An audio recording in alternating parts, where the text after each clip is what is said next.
Okay, I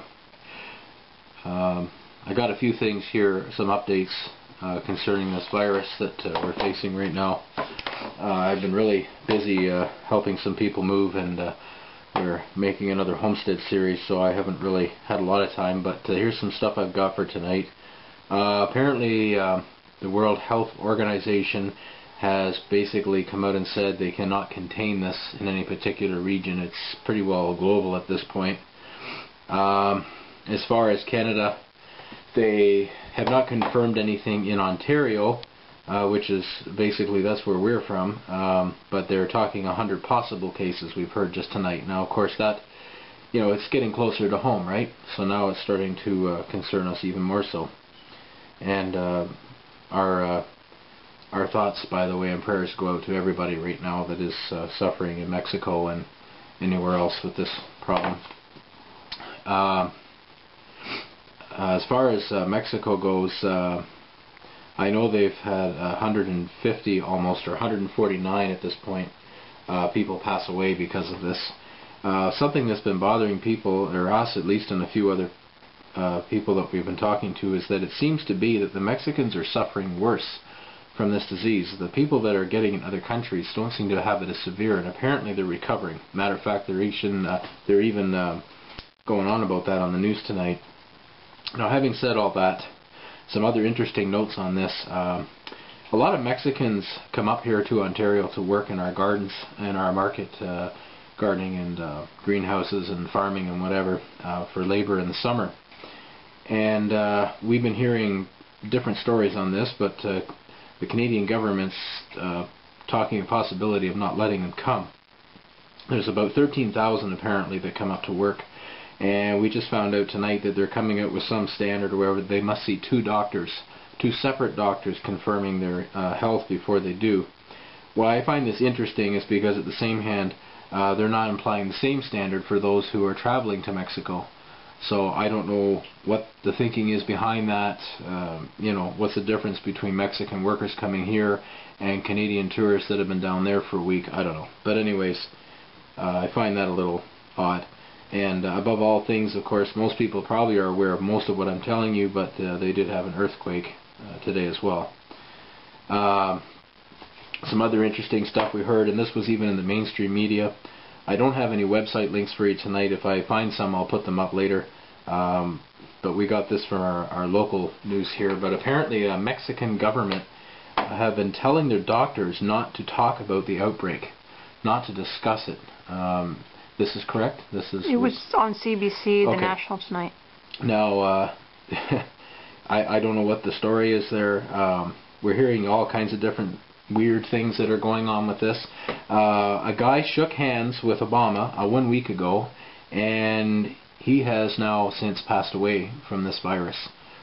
Funny thing about this is that, first of all, why are they even mentioning this? He shook hands with Obama, so first of all, I don't know whether they're implying that Obama started this with the conspiracy theorists, or on the other hand, they could say, well, quite possibly Obama could be affected. Apparently he's not. I don't know. It's funny that they're bringing this up in the first place. Apparently this guy was something to do with some museum. Was it down there, cultural heritage, something like that? New York has confirmed 28 cases in the United States. Now, everybody's saying yet there's no cause for alarm. I would like to word it like this myself. I would say there's no cause for unnecessary alarm. You know, if you hear a thud in your house at night and you've got cats, you might say there's no cause for alarm, but probably because you're familiar. But if you hear a thud in your house that's not familiar, I think you should be cause for alarm because you don't know what that is. Well, what I'm saying by that is nobody really knows what this flu is, so I would say there is some cause for alarm.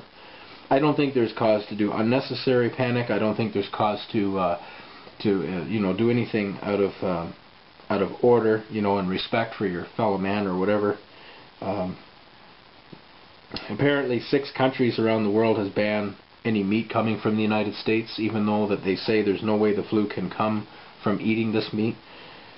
So the other thing I had to say was another thing I wanted to actually add in my last video, and I haven't got around to it. When I do have time, my wife will put a link up for this article We were doing some research on this. As I said, my wife's been studying this on bird flu for about 3 or 4 years now. We watched a documentary on the Spanish flu, and apparently the ones that were actually taking aspirin were the people that were dying. The ones that they did not give aspirin to actually recovered. And what I understand from this, from what we remember from this documentary, and I wished I could tell you the name of it, the purpose was because the aspirin, of course, was taking your fever down, and with this, your body had no way to fight this off. Now, the other thing that people are commenting is that it's affecting younger people, 25 to 40, the so-called strong. We've heard this before. This apparently is from bird flu. This is how bird flu acts as well. The reason that I understand this happens, from what I researched in the past, was because that somebody who has a strong immune system attacks it very quickly. And when you do that, your body's actually going into overboard, where children and elderly tend to be more laid back with it. So I don't know what to tell you. Again, I'm not a doctor. I'd like you to do some research, but I'd like you to kind of keep that in mind, that there was something to this about the Spanish flu and aspirin. Do some research on that, and if you know anything about this, please leave some comments. And I also want to thank all of you that have done this so far. I have yet to hear from anybody from Katrina or anything like that were willing. Maybe they, I don't have any subscribers that way or whatever. The other thing too, if there are any people down in Mexico that are watching this, if you care to leave some comments about your first-hand seeing, that would be great. You gotta love mainstream media. I mean, I trust it more than, I should say, you gotta love YouTube media over the mainstream media. Sometimes you wonder how much censoring is really going on, and you hear different stories in the mainstream media as it is anyways. I always like to see first-hand accounts, but if I have any subscribers in Mexico, I don't know if I do or not. I've been getting quite a few lately. I like to usually look and see who people are, but I haven't had a chance to. Let me know. And if there's anything else we can do, we were asked to put a few links up. We're going to try our best to do this. In the meantime, there's 28 people in New York. I mean, in a country with 300 million, but still, I mean, these things can come pretty quick, right? I mean, 4 days ago this didn't exist, as far as we knew anyways. I mean, as far as the main people go. So I hope to have some more stuff for you soon. We are working on another homestead series. We'll try to have that up soon for those of you that watch our homestead series. We got a couple of videos coming up with that. And I did have some stuff for the economy I was going to start talking about. There is still lots of things going on there. I hope to get out that soon. Most people right now, of course, are focused on this, and with reason. The economy is one thing, but something like this, a possible pandemic, is another. And as far as government saying too that, I was saying this to my wife, no reason to panic, no reason to worry. There's a reason that the World Health Organization brought their level from level 3 to number 4. Okay, not because there's no reason, but because there is reason, but it is still not at a 5 or a 6. So keep researching. Keep washing your hands. I mean, this is common sense. That's all I can pass on to you. Wear a mask. Be courteous in public if you're sneezing or coughing. Sometimes, we're habitual people, and there's a lot of things we do and we don't think about. So these are maybe things we should just keep in the back of our minds. The things our grandmothers nagged about, I mean, there was a reason for that. And, you got to remember that a lot of them came through the Spanish flu, and the Depression. So maybe we should start listening to some of them voices in the back of our head. Alright, in the meantime, thank you very much, and we'll talk to you again.